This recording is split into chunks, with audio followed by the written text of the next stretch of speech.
né? E por outro lado, a gente também tinha uma classe que não tem nenhuma conexão com a maioria da população, né? Que é a classe dominante, né? Que domina a política e a cultura e domina o país, né? Como um todo. Hoje essa classe que muitos chamam de estamento burocrático, que é outro tema da nossa live. Eu vou explicar para vocês o que é estamento burocrático, porque tem muita gente que não sabe, porque é uma palavra que não é muito usada no meio social. Estamento burocrático, pessoal, são grupos que se apropriam do Estado e usam como se fosse propriedade deles, né? Isso é uma frase muito usada pela saudosa Janaína Pascoal. Eu chamo saudosa, né, porque ela se elegeu apoiando o presidente Jair Bolsonaro e hoje ela é praticamente uma oposição. Então, né, o que ela dizia com isso? Quando ela acusava o governo de tirar dinheiro do BNDES para jogar nos países ditatoriais sem a aprovação do legislativo, ela queria dizer, eles usam o país como se fossem deles, como se eles estivessem pegando dinheiro deles e emprestando a terceiros, a segundos a terceiros, sem a aprovação do povo, né? Então, o estamento burocrático é isso, são grupos que se apoiam do Estado e usam como se fosse propriedade deles. E quem criou esse nome foi o Raimundo Faro, quem criou a teoria do estamento burocrático, né? O Estado brasileiro não é sociedade anônima e científica como é nas democracias normais, que é o que ele dizia, que deveria funcionar na mesma forma independente de quem estiver no poder. O que acontece, pessoal? O Raimundo Faron, ele era um filósofo, né, que foi aí, muito admirado pela raiz da esquerda, do PT, dos comunistas, né, e daí como o PT se direcionou muito para o Antônio Gramsci, o Raimundo Faron ficou um pouco esquecido, mas ele era o cara lido lá pelo pessoal da esquerda. Então, aí voltando aqui onde a gente estava, hoje essa classe que muito chamam, né, de estamento burocrático, ela é composta por políticos, tecnocratas, né, numa estrutura de poder que impõe sua vontade sobre o resto do país. Além disso, se servem de controles que estão nas leis, né, estão no sistema eleitoral, estão na mídia, em quase todos os aspectos da sociedade. A mídia, até antes das redes sociais, ela basicamente empunhava sua visão sobre as pessoas, né? A mídia podia pintar alguém de bom como ruim, ou de ruim como bom, e a gente não tinha como saber sobre tal figura que a mídia pintava. Por quê? Não existia a livre expressão de pensamento, fora da expressão das correntes da mídia tradicional. A mídia sempre fez parte desse mecanismo, desse estamento burocrático, junto com a classe de políticos, né? Além da educação e cultura, que estão desde a década de 70 carregadas de influências marxistas, como a gente já sabe, e granchismo, que também faz parte desse mecanismo, desse estamento burocrático.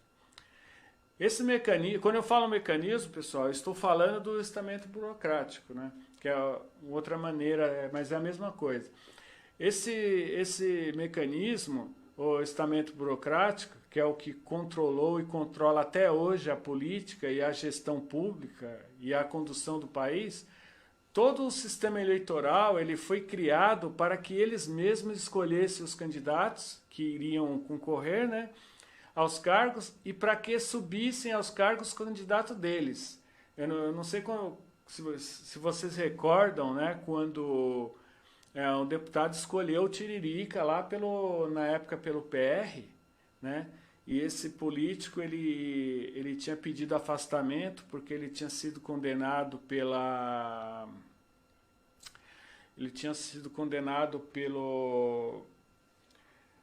no primeiro governo do PD pelo mensalão, né? Ele tinha sido condenado no mensalão e aí ele pediu afastamento, né, para não perder os direitos políticos, porque não tinha a ficha limpa naquela época.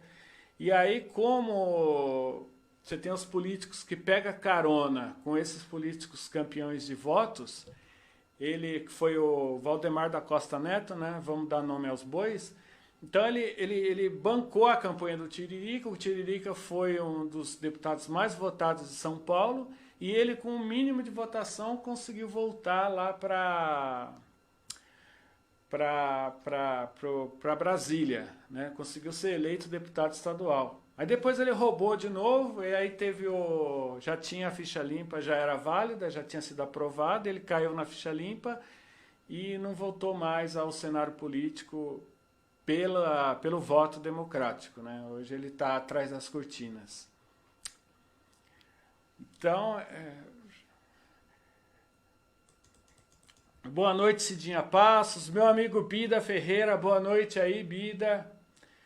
Então é isso, pessoal. Esse mecanismo, o estamento burocrático aí, todo o sistema eleitoral sempre foi dominado por essas pessoas. O cidadão comum dificilmente conseguiria chegar lá, né?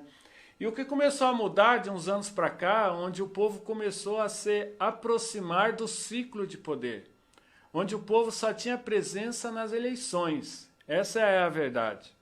O povo só aparecia em épocas de eleições para votar em candidatos que o sistema escolhia, né? Nunca em candidatos que o povo queria. Eu acho que o último, antes das redes sociais, o último que o povo queria era o Silvio Santos. Mas acho que a pressão foi muito grande e ele acabou desistindo. Ainda assim, o candidato que o sistema trazia, ninguém conseguia se candidatar sem que o sistema aceitasse. Tinha que ter a aceitação do sistema. E como começou a mudar isso, pessoal? Como isso começou a mudar? Primeiro, de uns anos para cá, as redes sociais passaram a dar voz ao cidadão, né? Eu lembro que na época, quando a gente criou Família Tamo Juntos Carapicuíba, as pessoas começaram a reivindicar na página, no grupo, né? E isso, logicamente, que tem pessoas da prefeitura no grupo que olham essas reivindicações e isso acaba surgindo efeito. E a imprensa deixou de ter o monopólio da informação. Por exemplo, a imprensa publica uma notícia, se aquela notícia é verdadeira ou não, a própria rede social já desmente, ela já busca a verdade. Muitas vezes a gente consegue direta fonte pela própria rede social, né? Às vezes o alvo daquela denúncia, ele está na rede social, ele vai lá e descasca, não é assim. E a mídia não consegue mais fazer a versão dela ser a dona dos fatos, né? Muitas vezes as notícias nuas e cruas chegam diretamente para as pessoas. Com a rede social e a internet, isso começou a acontecer. E ao mesmo tempo passou a ser uma vida de mão dupla, né? O cidadão passou também a poder se expressar. Quando a mídia tradicional vende uma informação e o cidadão não concorda, ele vai lá e rebate, porque ele tem hoje o alcance das mídias sociais. Os jornalistas, eles pararam de ser pessoas isoladas no Monte Olimpo, onde ninguém podia contestá-los, né, ou chegar perto deles. E através das redes sociais, a facilidade de conexão das pessoas, né, você consegue transmitir ideias populares de uma forma mais rápida. E as manifestações passaram a ser organizadas de uma forma muito mais fácil e rápida.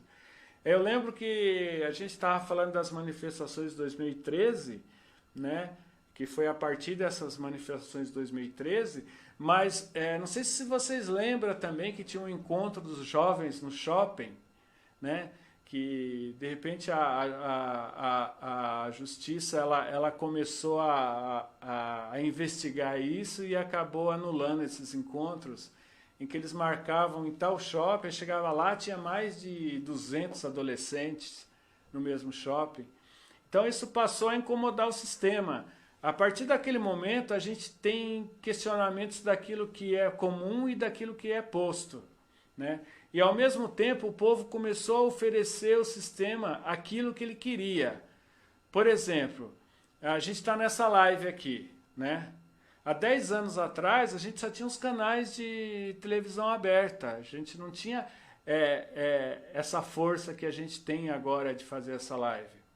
Hoje temos a opção de desligar a TV, abrir o Facebook, abrir o YouTube, abrir o Instagram e assistir uma conversa como que a gente está tendo aqui. E qualquer coisa que eu fale aqui, que pode ser questionada, é justamente o que a imprensa não aceita, né? As manifestações, elas passaram a ser comuns, a população passou a opinar sobre o estamento burocrático, né? E na última eleição de 2018, o povo impôs um candidato. O povo impôs um candidato, o povo falou para o sistema: nós não queremos um candidato de vocês. Eu não preciso falar para vocês quem era o candidato do sistema, né? Chegou lá um cidadão que pensa como a gente, vamos elegê-lo.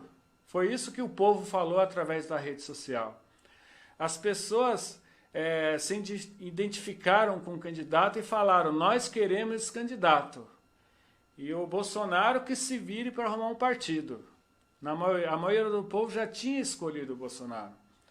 E por esse meio o povo conseguiu infiltrar um cidadão nesse estamento burocrático. Só que nos outros poderes não, os outros poderes não mudaram.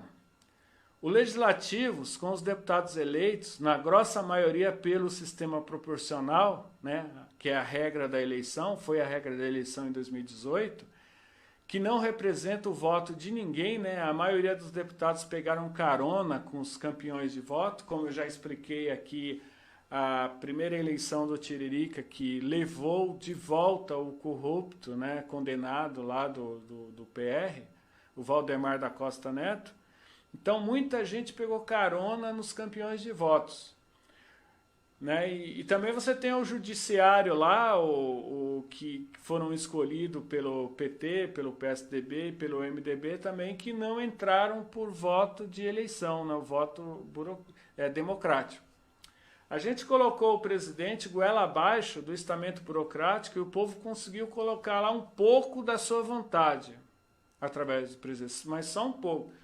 Um presidente com pautas, né, que a maioria do povo quer, e só isso é complicado, porque só o presidente não faz um governo milagroso.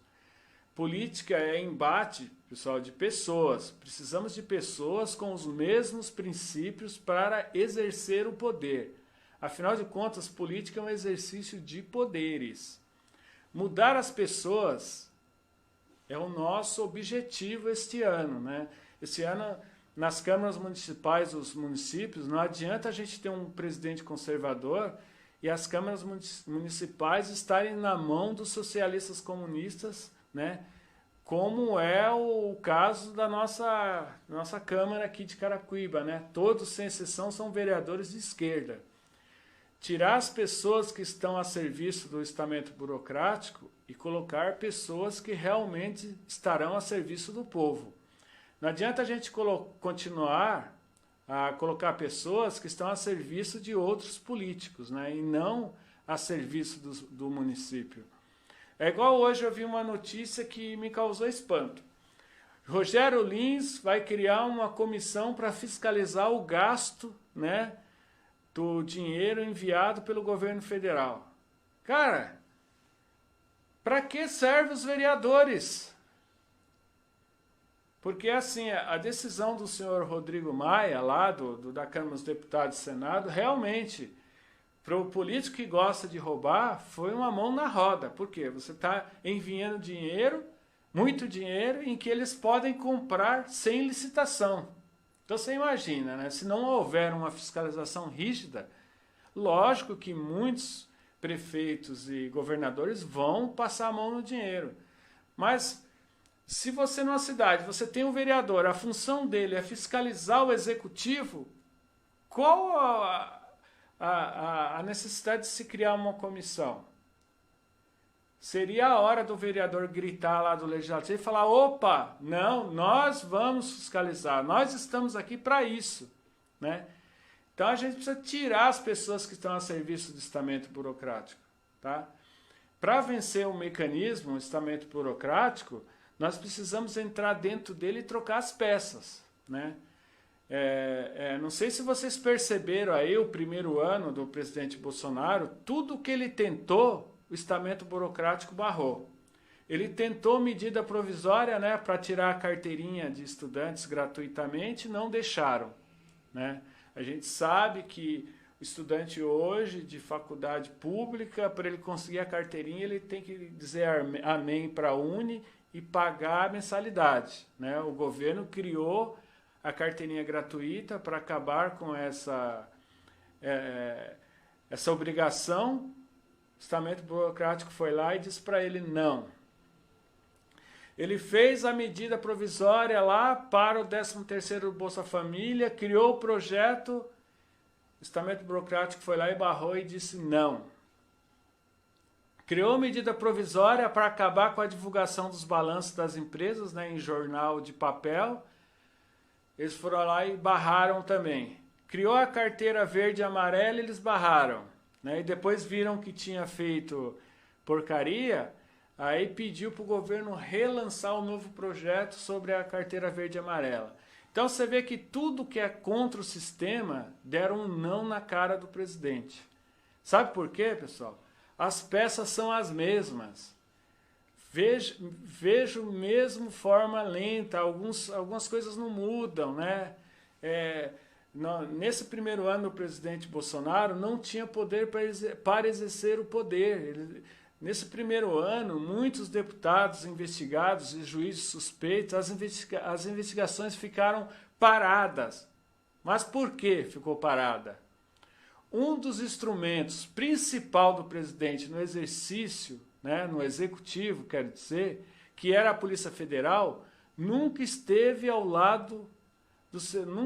seu comando, ao seu lado, quero dizer, né? Nunca esteve sob o comando do executivo. Quem estava lá na Polícia Federal, nós vimos, né? Acabamos de ver e saber agora como a coisa funcionaram, né? O Moro lá, o Valeixo e companhia, a Polícia Federal, o comando deles estava letárgico, né? Não avançava nas investigações. Nenhum contra Rodrigo Maia, por exemplo, avançou. Nenhuma investigação contra o Rodrigo Maia avançou, né? Então, sem instrumento para tirar as peças que estão contra você no jogo, fica difícil vencer esse mecanismo. E por uma dessas coincidências da vida, né, não sei se vocês souberam agora, na semana passada, só foi o Moro deixar o comando do Ministério da Justiça para que o deputado, né, Aécio Neves fosse convocado para depor na Polícia Federal, né? E também teve outra aí que estourou também nas redes sociais, que foi a Polícia Federal avançar nas investigações aí de quem mandou o Adélio lá matar o presidente. Então você vê que, por uma coincidência do destino aí, só foi o Sérgio Moro sair do Ministério da Justiça para que investigações avançassem, né? São coincidências da vida, né, pessoal? Edson Santos, boa noite aí, Edson, obrigado. Tiago Aves, obrigado aí, hein, Tiago Aves. Márcio, meu amigo aí, Márcio Fernandes. O Júlio Pereira aí, obrigado, viu, Júlio Pereira, de estar comigo aí na live. Valentinho aí, meu amigo, temos que votar com consciência. Ano trocar os vereadores, chega de mesmice, nossa cidade precisa de mudança. Verdade, viu, Valentinho? Cleusa Andrade, minha amiga, um abração aí, viu, Cleusa? Boa noite. O Bida está falando aqui, né? Agora, por exemplo, nosso presidente decretou o funcionamento dos salões de cabeleireiro e o governo não autorizou.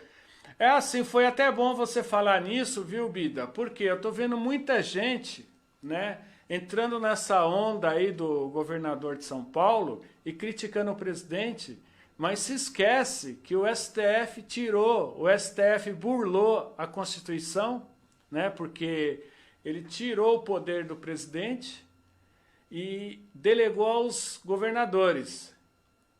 E uma coisa também que a mídia falou que não é verdade, não delegou aos municípios, delegou aos governadores.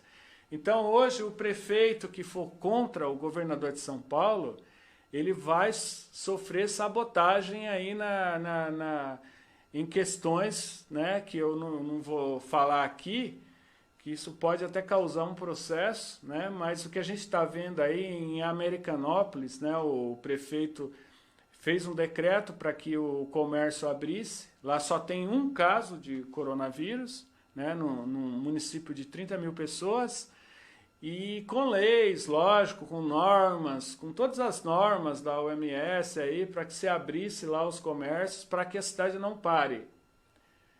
No outro dia ele recebeu, né, uma intimação lá da Promotoria de São Paulo para revogar esse decreto. Então, os prefeitos estão na mão do governador. E os prefeitos que forem contra o governador, eles serão processados, terão que responder na justiça. Então, é um decreto aí do governador para todos os municípios e um decreto mesmo de ditador, não quer conversa. Por quê, pessoal? Eu não estou aqui defendendo o final da quarentena, não é isso. Mas cada município, você tem a sua população, você tem um sistema de vivência ali, você pode sentar. O que muitos prefeitos, como de Americana, por exemplo, e de outras cidades estão reclamando, é que o prefeito ele não senta com o governador, quer dizer, ele não senta com os prefeitos para conversar. Ele não quer diálogo. Então, isso está trazendo um desconforto, né? É aquela coisa da imposição, como foi o rodízio essa semana. Luciano, boa noite aí, viu, Luciano? Meu amigo Luciano, boa noite. Newton César, meu amigo, boa noite aí, viu, Newton César? É isso mesmo, olha, o Newton falou a verdade. Ao governo federal só coube liberar a verba. Então, você amarrou o governo federal.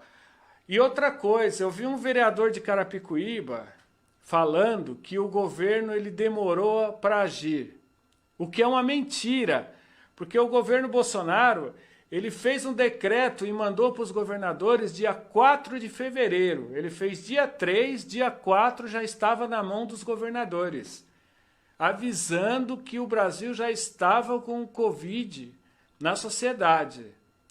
E o que aconteceu? Aconteceu carnaval, aconteceu manifestações, aconteceu Dia das Mulheres, aconteceu inaugurações no interior de São Paulo.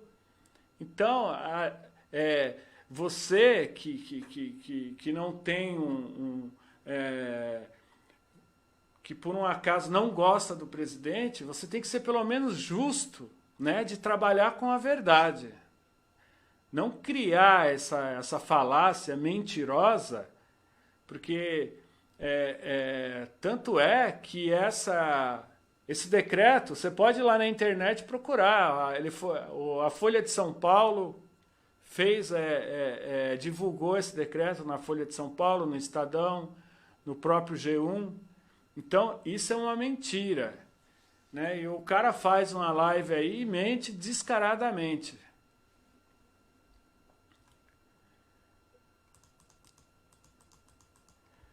Anderson Lopes, boa noite aí, Anderson. Um abração, hein, Anderson.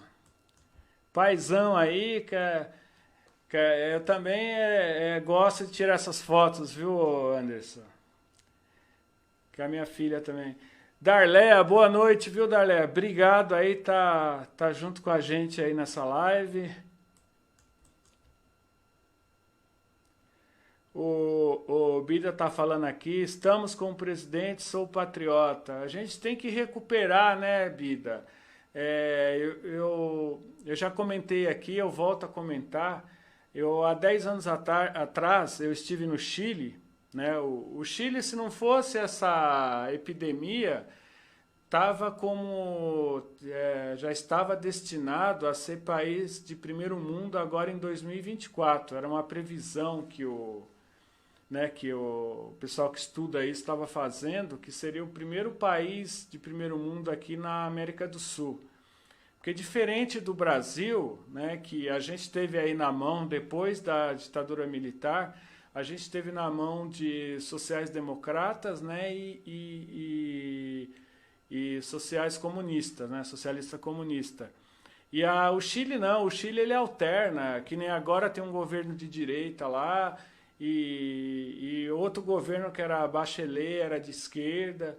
E assim como em Portugal, eu tenho amigos que moram em Portugal, eles me falam que você lá não sente essa diferença quando você está com um presidente de esquerda, um primeiro-ministro de esquerda ou de direita, porque os seus direitos sociais eles são respeitados, né?